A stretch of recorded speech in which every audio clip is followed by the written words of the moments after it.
Hello everybody, this is Connor at BoatsDon'tSink, here with another Shadowverse Evolve deck profile. This time, we're not going to be looking at a Vanguard deck, instead we're going to be looking at one of my favorite decks to get support out of the Vanguard set, and that is Spartacus Sword. This is actually the deck that I played at the BSF2025 in Duluth. My team made it to top 8, but unfortunately our run ended there. So, that being said, this is the exact list I played.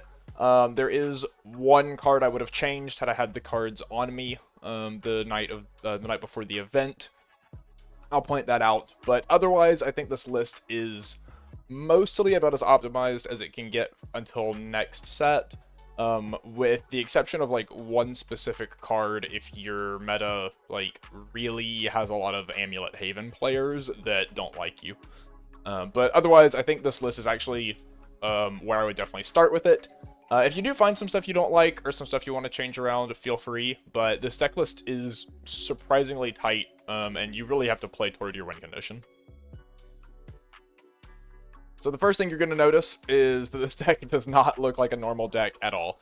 There are a ton of 1-drops. We play 32 1-cost cards in this deck, and most of them don't seem like they do a whole lot for us.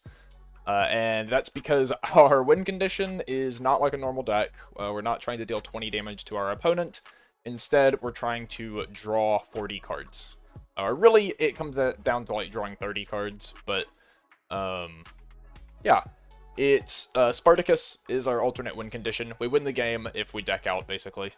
So we play a lot of cards that draw us cards, and the rest is basically just removal. This is the Evo deck that I played at the regional. This is the one thing I would change. The night before the event, I added the third copy of the base Paradise Vanguard in, and had I had a third Evolve on me, I would have cut the third Bellringer Angel to put in the third Paradise Vanguard Evolve. But otherwise, I think the rest of this is about how you want it. As usual, if you want to check out the deck log page, you can use the code in the bottom right, that is a 60A9W, or you can use the link in the description. This deck does play 24 followers, 16 spells, run no amulets. 24 followers may seem a little high, but it's like 6 Bellringer Angels, basically, and then Maid Leaders and 5 dudes that draw cards. And the rest is either removal, or basically our win condition. It is 32 1-cost cards because we are an Altar Plane Arbiter deck, so we do want to be able to mill 4 or 5 1-cost cards every time we play Altar Plane Arbiter, and it does give us some good options to add back off of his Evolve effect. Taking a look at the individual cards we have here. First up is Axe Princess, so this is a 1-cost 2/2 Goblin. The main important part about this card is that it has the Princess trait. We actually play 2 cards in the deck that gain bonuses if we have a Princess on our field. Kiss of the Princess becoming cost 0 instead of cost 1. And then Pompous Summons allowing us to search instead of just draw a card. Both of these are rather important pieces of our like endgame combo. So Axe Princess is primarily there for that. However, Axe Princess does have an Evolve. It costs 4, so you're not going to be able to do it super often. But when it comes up, it comes up. So we play 1 copy of the Evolve. It is a 4/4. On Evolve, you deal 4 to an enemy follower. This is kind of relevant sometimes. 4 is a pretty good number to shoot something for. It answers most like 3-cost Evos.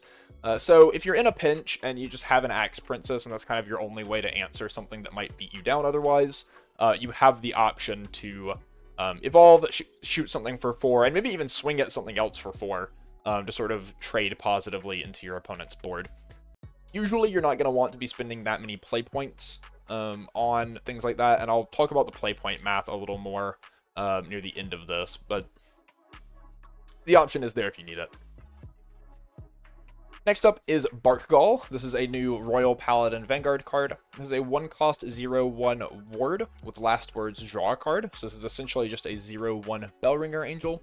However, it also has the effect that when you discard it by the ability of a Royal Paladin card, you can put it into your EX area. Our 2 Royal Paladin cards that can discard it are Margle, which discards it to draw a card, and Flash Shield Assault, which discards it to deal 3 damage and heal 2 as a like removal effect. Both of these are really great. Bark Gall essentially just means that Margle draws you a card for free, and it means that Flash Shield Assault does not actually lose you hand size to get the more powerful side of its removal effect, because you can always just push Bark Gall up from your EX area, and when it dies, you'll draw another card. So it really helps make these cards more efficient, and they give Bark Gall a lot of use. Next, we do have 3 copies of Actual Bellringer Angel. One costs 0/2 ward, last words, draw a card.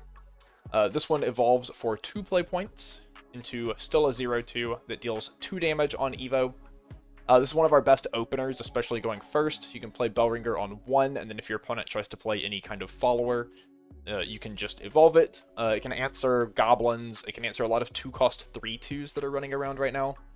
Unfortunately, there are also a lot of 3 defense followers in the format early on right now, which makes Bellringer Angel a little less ideal. But if you can manage to find a 2 defense follower to remove with her effect, and then block an attack from the 3 defense follower with her ward, that's going to be the ideal scenario for you. You can find another way to answer the 3 defense follower. The important part about both this card and Bark Gall is that they are 1 play point, and they both draw a card on death, which is going to keep up the whole goal that we want of every play point we spend converting to 1 card we draw out of our deck. Next up, we have 3 copies of Maid Leader. This is a set 1 card that has just continued to prove its usefulness in Sword. It's a 1-cost 1/1. It evolves for 2 play points into a 2/2. On evolve, search your deck for a follower with an evolve ability, reveal it, and add it to your hand. So again, this is a essentially drawing a card because we're removing 1 card from our deck. The cards that we are usually going to be searching with this are either Paradise Vanguard or Altar Plane Arbiter. Generally, I would say you're searching for Altar Plane Arbiter because it is a key part of the deck's strategy and a key part of staying alive into the mid and late game. However, there are some matchups and just some games where you'll have to search Paradise Vanguard instead to get earlier access to removal, especially against decks like Kagero if they field 2 powerful bodies, or if you think they may be in a position to field powerful bodies. You want to have the Paradise Vanguard in your hand so that you can evolve it and get 2 pieces of removal out of that. Sometimes that does mean that you're stuck just sort of relying on drawing Altar Plane Arbiter later, but the deck does have enough draw power that that shouldn't be an issue most of the time. Oftentimes your Maid Leader is just searching like the second Altar Plane Arbiter if you're searching it anyway, because you will have games where you want to play multiple Altar Plane Arbiters. Next up we have Margle. This is a 1-cost 2/2, another goblin stat line. Fanfare, discard a Royal Paladin card to draw a card. We play 4 different Royal Paladin cards in this deck for 11 total Royal Paladins. The reason we only play 2 Margle is because this does have to discard a Royal Paladin in order to draw a card, and most of the Royal Paladin cards we play are cards that we actually want to use, not just discard. Discarding Bark Gall is perfectly fine, but Mirubiru we would rather play, and Flash Shield Assault will often come up as a card we'd like to play as well. And we don't particularly want to discard the second copy of Margle. So we only play 2, because this card really only shines when you do have Bark Gall in your hand. But when you do, it's super value. Turn 2 plays where you open turn 1 with like a Bellringer, and then your opponent doesn't play a body. You go turn 2, Margle, pitch Bark Gall, push Bark Gall up, then you have 3 bodies on board. You've drawn 1 card already. You have 2 more lined up to draw. Those are the games and like the openers that you're really looking for. Next we have Mirubiru. This is a 1-cost 1/1. It's very similar to Margle. Instead of discarding a Royal Paladin, we simply have to reveal a Royal Paladin card from our hand to draw a card. So the trade-off is that this is only a 1/1, but we don't particularly care about that in this deck because we're not trying to deal 20 damage to our opponent. It does matter sometimes in terms of removal, being able to swing at your opponent's followers to deal damage to them, but in general, Mirubiru is just going to be significantly better than Margle for its ability to keep whatever card in your hand that you are using to draw. Moving into our spells, first up we have 1 copy of Biofabrication. This is a neutral spell from set 6. For 1 play point, you select a face-up evolved follower in your evolved deck, turn it face down, and draw a card. Oftentimes, it's not going to matter what you're targeting to turn face down. You're really just playing this because it is a one play point card that draws you a card. But because of the ability to loop Paradise Vanguards with Fallen Shot, especially with only having the 2 Evos in the deck, this actually mattered a couple times to be able to evolve a 3rd copy. And even with 3 Evos, I could see timelines where like the 4th copy matters, or if you have the 3 Paradise Vanguards, maybe you're turning a Bellringer Angel back face down, or a Maid Leader back face down, or even an Altar Plane Arbiter back face down to gain access to using it again. So, not a key part of the strategy being able to turn something face down, but it is just sort of incidental benefit on a card that draws us one. We don't want to play more copies of this card because we do have to have a face-up evolved follower in order to play it. You have to have a target to select. So early game, this is a dead card where we can't start using it until after we've evolved something. Our next spell is Elegance in Action. A 1-cost spell. Select an enemy follower on the field, engage it, and draw a card. This is similar to Biofabrication, where you do have to have a target to play it. So this card can be dead in some matchups. If you really wanted to, you could consider cutting a copy of this for a second Biofabrication and play 2 of each. However, the engage an enemy follower actually comes up quite often, particularly when your opponent plays a body to the board and sort of passes with it untapped.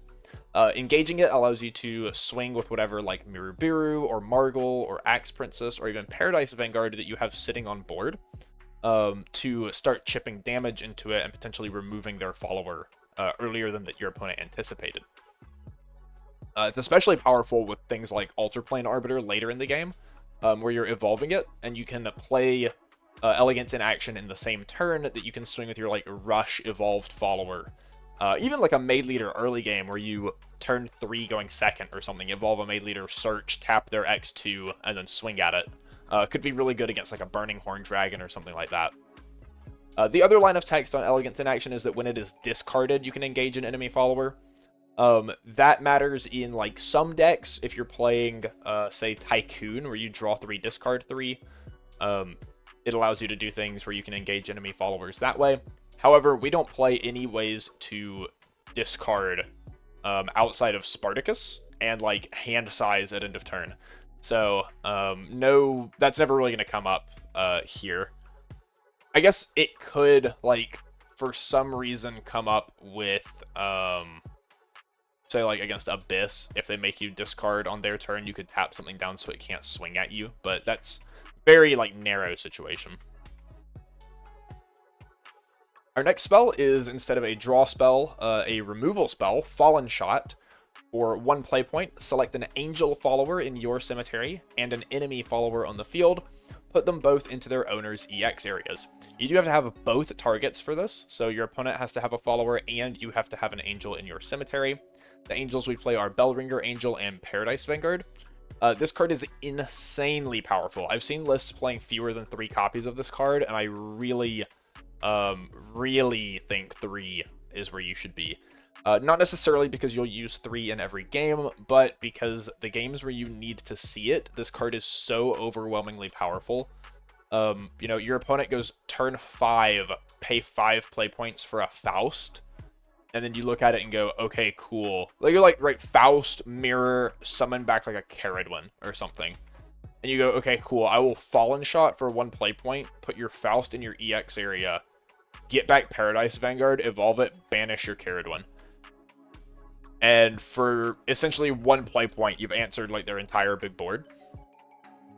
You've obviously spent all of your play points, but you only needed 1 play point, 1 card in hand to answer all of that. It really lets you capitalize on how powerful of a card Paradise Vanguard is. And worst case scenario, if you just need to shove something back for a turn, and that's their only guy on board, you can get Bellringer Angel and then just use a 2nd play point to push Bellringer Angel up. A, to protect you, and B, to replace the card in your hand that you just spent. And draw through your deck, which, again, helps fulfill your game plan here. So, very powerful card. I definitely think 3 of this is where you want to be, just so you can see it when it matters. There's a lot of really big bodies that you might not have good ways to answer otherwise. And most, like, fanfare effects and stuff, you don't actually particularly care about in this deck. You know, a lot of times, your In decks where you're playing cards like this, you don't want to like bounce your opponent's followers or put them back in EX areas. Like, oh, you know, they're gonna heal 3 and draw a card again, or they're gonna, you know, do something powerful like that. Even in the case of like Faust, where they're gonna search 2 amulets, you really don't care. Like, if it's not immediately like threatening your life, like a storm follower, you don't want to put back in there. But if it's like even Vortex Dragon, like, oh, blow up 2 of your guys, I could care less, right? Like, I will let you pay 5 play points to not affect my life total as many times as you want. So, really powerful card in this deck. Next up, we have 3 copies of a Flash Shield Assault. This is basically Angelic Snipe for Royal Paladin. It's a 1-cost quick timing spell, deal 2 damage to an enemy follower. However, it also has the option to, instead of dealing 2 damage, discard a Royal Paladin card to deal 3 and give your leader +2 defense. Again, these are the Royal Paladin cards we can discard. Primarily, you're going to be trying to discard Barkgall here, but you can discard the others if you absolutely need to. The heal 2 is pretty good. We are a deck that needs to stay alive until turn 8 or 9, so gaining any bit of extra life we can is going to help with that. 3 damage is also very relevant this format. As I mentioned with Bellringer Angel, 2 can fall short a lot of the time, especially against Vanguard decks, because of Stardust Trumpeter and Lizard Runner Undo being able to give +1/+1 to a follower. 2 2s turning into 3 3s is quite common. Being able to deal 3 damage is a solid answer to that. Our next spell is Kiss of the Princess. This is for 1 play point. Choose one of the following. Option 1 is to select a follower on your field and give it +1 attack, and you may put a Fable counter on it. Spoiler alert, we're never choosing this mode in this deck. I think I've used it exactly 1 time because I needed to, like, Elegance in action to tap down a 4/4 and then buff my Paradise Vanguard to swing at it. So don't forget it exists, but you're basically never using it. Mode 2 is select up to 3 Swordcraft followers in your cemetery, return them to your deck, shuffle it, and draw a card. Up to means you can select 0, so you can just shuffle your deck, draw a card, which is great. 1 cost, draw a card. If you have a Princess follower on your field, this card costs 1 less to play. Generally, that's not going to come up throughout the game, but it will matter on the final turn of the game if you have Axe Princess in play. And that is the turn that you will have the Axe Princess in play. You can really try to stockpile as many copies of this card in your hand as possible throughout the game, especially off of subsequent like Altar Plane Arbiter evos, so that on your final turn you can play as many as you have and draw a bunch of cards for free. The shuffleback part will matter exactly once. If you ever play Spartacus early or mill your Spartacus off of Altar Plane Arbiter and it ends up in your cemetery, Kiss of the Princess is the way that you're going to put it back into your deck. The last 1-cost card we play is Pompous Summons. This is another spell with 2 modes. Option 1 is to draw a card. That is the primary mode you'll be using throughout the game. And option 2, if you have a Princess follower on your field, search your deck for a Swordcraft follower, reveal it, add it to your hand, and shuffle. Again, on the final turn is when you're going to have Axe Princess on your field, and that allows you to, on that final turn, search your deck for exactly Spartacus to put it into your hand and win the game. You're probably not going to be using that at any point earlier in the game. There aren't really other Swordcraft followers you want to be searching. Maybe once or twice in playing, I've gone like turn 2 Axe Princess plus Pompous Summons to search Make Leader, so that turn 3 I could evolve Made Leader and search Altar Plane Arbiter. So it can come up, but because you only play 2 Axe Princess, it's not likely to be something you're doing early in the game. More often you're just going to be playing it to draw a card. Moving out of our 1-drops into 3-drops, we have Paradise Vanguard. This is a neutral Angel follower. It's a 3-cost 2/2. Fanfare, if there are at least 5 Angel cards in your cemetery, select an enemy follower on the field and banish it. This is unconditional banish, but it will basically never come up. The only 2 Angel cards we play in the deck are Bellringer and Paradise Vanguard, so you would have to have all 3 Bellringers plus 2 Paradise Vanguards, and then play the 3rd Paradise Vanguard to be able to get this effect. So I wouldn't ever count on that one resolving, but Paradise Vanguard does evolve for 1 play point, and it evolves into something quite powerful. This is a 3/3 with on evolve. Select an enemy follower that costs 4 or less on the field and banish it. Cost 4 or less is going to answer most things that decks are playing, especially early. So you can answer just things that make lots of board, like Aleph in the Kagero matchup. And it very often allows you to do things like evolve Paradise Vanguard, banish the Aleph, and then swing at whatever else they have on board to trade. You can banish cards that are just like important to have in Cemetery. Against Earthright, you can banish Hydro Shaman Riley so that they can't keep reanimating her. By round 2 in Duluth, I actually did this. My opponent played a like turn 1 Amulet, turn 2 Amulet, and then turn 3 Riley to draw 2. And I just answered it with Paradise Vanguard Evo, banish your Riley. They were very sad. And then against decks like Royal Paladin, you can banish things like Blaster Blade so that they can't keep recurring it out of their Cemetery. Blaster Dark in the Shadow Paladin decks. There's plenty of options. And even just outside of decks that care about their cards in Cemetery, banish is very just good, solid removal. And hitting any cost 4 or lower, regardless of its defense, makes this a very like wide net of things you can hit. We play 1 copy of Nagi Hisakawa. This is our only 4-drop. I was originally on 2 Paradise Vanguard and 2 Nagi. That was the change I made on the last night. I cut the 2nd Nagi for the 3rd Paradise Vanguard, and I do think that is correct after having played it. The matchups where Paradise Vanguard is good, you just absolutely need to be able to mull for it and see it early. Whereas Nagi is less frequently good. So Nagi is a 4-cost 4/4 from Idolmaster Cinderella Girls. Fanfare, you banish 2 1-cost cards from your Cemetery. This is quite often like doable in sword decks because you're playing aggro 1-drops, but in this deck, it is always active. You'll always have 2 just random cards to banish as long as you don't banish your like key combo for the end game. You choose up to 2 of the following modes. Option 1 is to destroy an enemy follower on the field. Option 2 is deal 2 damage to the enemy leader. Option 3 is draw a card, discard a card. Oftentimes in other sword decks, you'll be dealing 2 to the enemy leader, but in this deck, our decision is very easy. We're always destroying an enemy follower and drawing to discard, because that'll let us filter 1 card through our deck.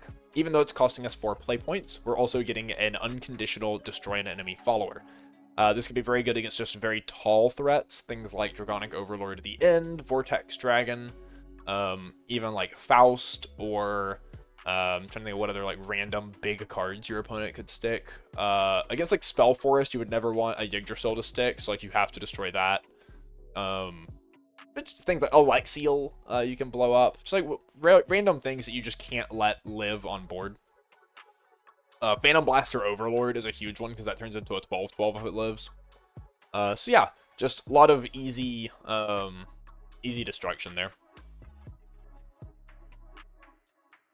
We play 3 copies of Alter Plane Arbiter, as you do in a deck with 32 1-drops. This is a 5-cost 5/5 Fanfare. You declare any number. You bury the top 5 cards of your deck, and then deal X damage to each enemy follower on the field. X is the number of cards you buried that have the cost you declared. So you play this guy, declare 1, bury 5. You're probably either going to bury 4 or 5 cost 1 cards, which means you'll either deal 4 or 5 damage to all of your opponent's followers. Sometimes you'll get unlucky and only deal 3. Occasionally, you'll only deal 2. So try to take note of what your deck state looks like before you just slam this. Sometimes it can be better than other times. But you can generally count on hitting at least 4. 4 is the most likely outcome. Hitting 5 is only, I believe, like a 28% chance. Whereas hitting 4 is like a 50 or 60% chance. So combined, you have like a 70 plus like maybe even 80+% chance to hit 4 or more, which is pretty good at clearing most boards in the game. Very few things are making boards with like 5+ across everything. Decks like Kagero are going to be playing Aleph on these turns, and they'll probably be playing like Aleph plus whatever he hits plus another card. You can clear all that with Arbiter. Sword can play cards like Prudent General to make a bunch of 3/3 tokens. You can clear all that with Arbiter easily. Even some fringe decks like Pale Moon have Lukier on 7 to make a board of 4 or 5 followers. Lukier is the only one that's going to have 5 defense. Everything else you can clear very easily with Arbiter, and you'll even clear Lukier sometimes. So very good card at just keeping the board clean and keeping you alive for the last couple turns. It does evolve for 2 play points, which is another key part of our strategy. Ideally, you don't want to slam Arbiter before it's able to evolve unless you absolutely have to. If you have 2 of them in hand, you can slam one early, and if it lives, you just evolve it and win the game, basically, because you get to do so much on that turn.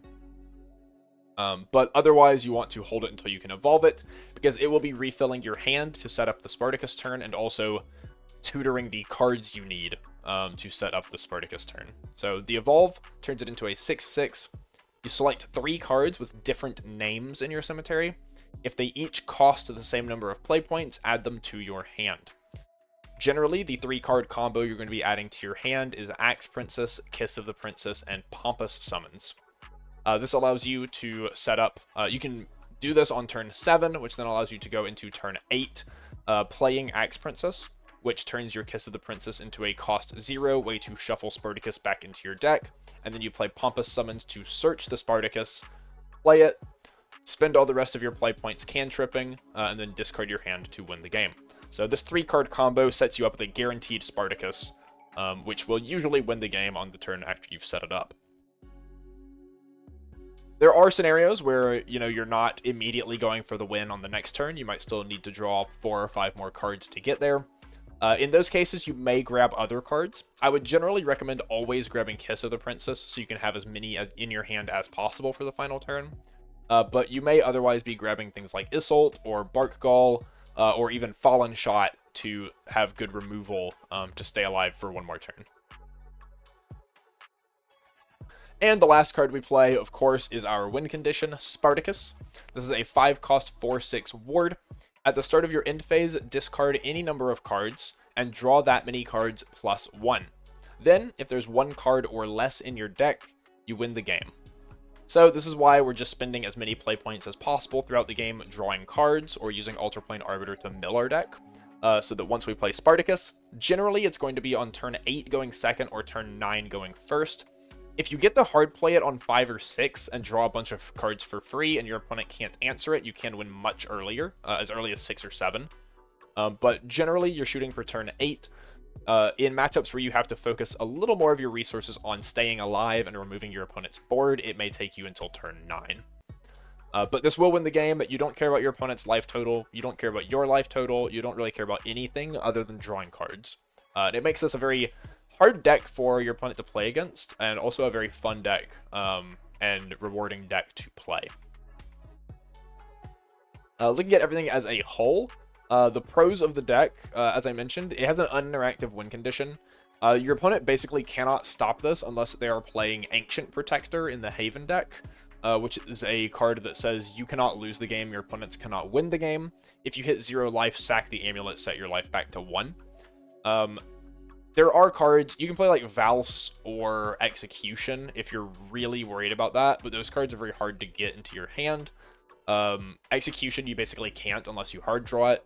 Valse you would have to get by playing Axe Princess and then searching it with Pompous Summons. So both of those things are kind of awkward. But if you absolutely have, like, if you're that worried, I would probably just not play this deck. But that's like the only thing that can stop you. Otherwise, your win condition is completely uninteractive. It does not care what your opponent's doing. They can't stop you. If you draw 40 cards, you win the game. Which also leads to the pro of there's no need to focus on dealing damage to your opponent's leader. So all of your resources can go into staying alive, drawing cards, and removing your opponent's followers, instead of having to worry about hitting your opponent as well. Very often in these mid-rangey piles, you might get stuck on the back foot, where you're spending every turn having to use your resources to answer board, but you're never making progress on your opponent's life total, so you end up getting just sort of ground out in the long run anyway. That's not something you ever have to worry about with this deck. The con of the deck, the biggest con really is it's weak to fast aggression or other uninteractive win conditions that can race you.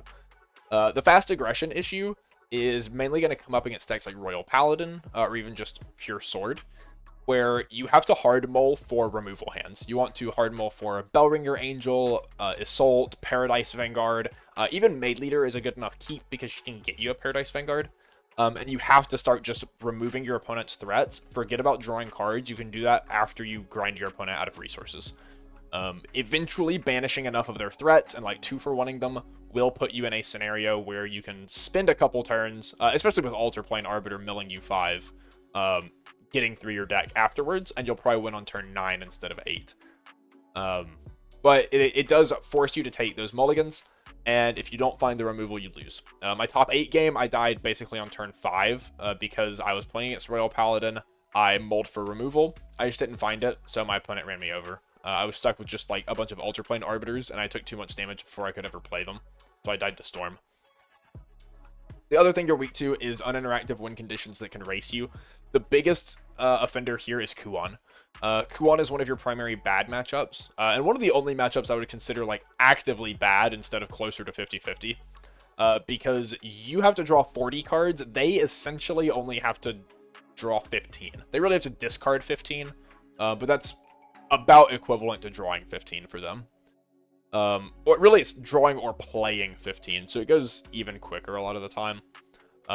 They can combo off on 7, especially because in the matchup against you, they never have to spend play points on removal spells. They can spend all their play points on things like Veridic Discovery, Sorcery Cache, etc. to just like discard Trail of Lights, filter through their deck very quickly. And as soon as they hit turn 7, they can probably like Kuon D-shift you, and you're dead. You basically just have to get lucky that they don't get all the pieces, or that they see you are on sword. Actually, like the way I beat Kuon in Swiss, really, like, he saw that I had a sword leader, and his opening hand was like double D-shift and 2 draw spells. And of course, if you see a sword leader and your hand is like no interaction, you think, oh, I'm just gonna get rushed down. I like have to mulligan for, say, Snipe, Fire Chain, whatever else. So he mulliganed, and his D-shifts got stuck on the bottom. He was never able to find them again. And that was why I won. He just couldn't combo off on 7, so I went to 8 going first and just won the game. So that can happen. Like, that's sort of the benefit of playing in Sword, where your opponent doesn't quite realize that you're on this. The more popular this deck gets, the worse it gets, probably. But I still think it's quite a powerful deck. It's just because of how uninteractive it is. Looking at the deck as a whole, I mentioned playpoint math. There is a fantastic article written by a Japanese player, Ngawa, who is really a player that I look at a lot of deck lists from. He played the combo IMAS deck that I ran last fall season as well, to pretty good success. He played this deck in a set 11 format Grand Prix in Japan and took it to a top 8 finish. Not this exact list, because he had set 11 cards, obviously. I took his list and sort of just worked backwards to replace the set 11 cards with things that I thought would suffice in this format. That's why Natnot becomes Nagi, and the Tyrant's Order became Biofabrication, and just an extra copy of Paradise Vanguard. But he has an excellent article written on this deck, covering a lot of the matchups, a lot of the card decisions. He actually started testing in Vanguard format, but was not able to find a list he was comfortable enough to play in a big event until after set 11 came out. So we kind of have that benefit there. But in that article, he talks a lot about the play point math of how you have to sort of break down your turns. I've found in practice that you maybe don't have as much control as that might imply on like keeping track of your math. A lot of times you just have to do what you have to do and take note of whether it's still possible for you to win on turn 8. It basically comes down to, if you're playing to turn 8, you have to draw 20 cards. Because you'll have an opening hand of 4, and your Spartacus is going to draw you some number. So you have to basically draw like 20 cards in order to win the game. You have 30 play points available to you by turn 8. So you have to spend 20 of those drawing, because nothing does more than 1 draw for 1 play point, unless you play Spartacus early and discard more than 4 cards, which can happen. You kind of have to get lucky, though, because Spartacus is a 1-of, you're never searching it early. Otherwise, you're spending 1 play point to draw 1 card. You need to do that with 20 of your play points. The other 10 can go toward removal. Now, if you aim to win on turn 9, those extra 9 play points are just all free extra play points. So you then get 19 play points you can spend on removal. And you will need that in some matchups. And not just removal, right? Like, Maid Leader is 1 play point for the search, and then 2 extra play points that are counting toward your total that aren't drawing you cards. Ultraplane Arbiter is 5 for 5 mil, but then the extra 2 to evolve it are in that, like, 10 that you have extra. So with 19 extra, you can very easily always win on turn 9. Games should never have to go to turn 10. Turn 8 is a game of math where you have to sort of keep track of your play points. And that's why it's so important to realize that, like, everything in here is 1 play point for 1 card. And you're basically just counting down the number of extra play points you spend on things like Paradise Vanguard or Fallen Shot, Assault, Maid Leader Evo, Nagi. Like, Nagi would be 3 extra play points spent. It's very difficult in a lot of matchups to stay below 10. But it is possible. Especially if you're against, like, control decks that, like Amulet Haven is kind of just a free win, right? Because they're not really threatening you that much, especially if you don't give them targets to, like, sack their amulets to, like, do effects and, like, burn you out. They're basically not doing anything until they reach Alexiel, and by that time you're already winning the game. So it makes control matchups very easy. Aggro matchups, you're aiming for turn 9. But yeah, so I think this deck's sweet. This deck is super fun to play. Me being, like, a combo control player, if you're familiar with Magic the Gathering, I played a lot of, like, Approach of the Second Sun, where you have alternate win conditions. So I'm a real big fan of that kind of stuff. This deck just really scratches that itch for me.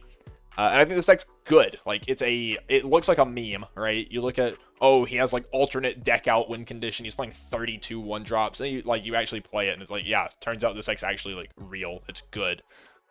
I put it in tier 3 on my tier list. That may be too low. That was sort of before I had really gotten to take it into a big event. Might be a tier 2 deck, actually. But as I said, I think this deck gets weaker the more people know about it. In Duluth, basically none of my opponents had any idea what was happening until it was just too late for them to, like, switch modes and try to aggro me out. It was usually, like, turn 5 or 6 that they would realize what was going on.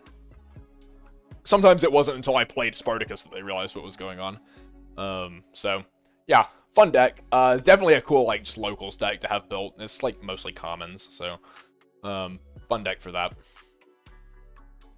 Evo deck, of course, like I said, I think the third Paradise Vanguard is better than the third Bellringer Angel.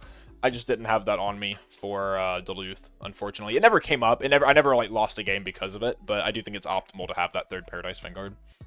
And as always, decklog code 60A9W. That'll be in the description as well.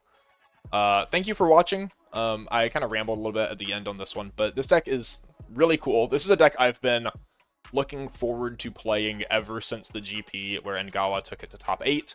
I was looking at, like, the top 8 lists of that event and saw this deck and had no idea. Like, I just looked at it and was like, what's happening? Like, how is he winning? Why does he have 32 1-drops? Why is there only 1 Spartacus? And then I sort of started reading all the cards, and, like, the whole grand picture clicked. And ever since then, that was like a year ago, probably, if not a little more. I've been wanting to play this deck, and I'm so glad I got to take it to a top 8. It was so fun to play. So yeah, again, thanks for watching. We'll have some more videos out soon, so we'll see you next time.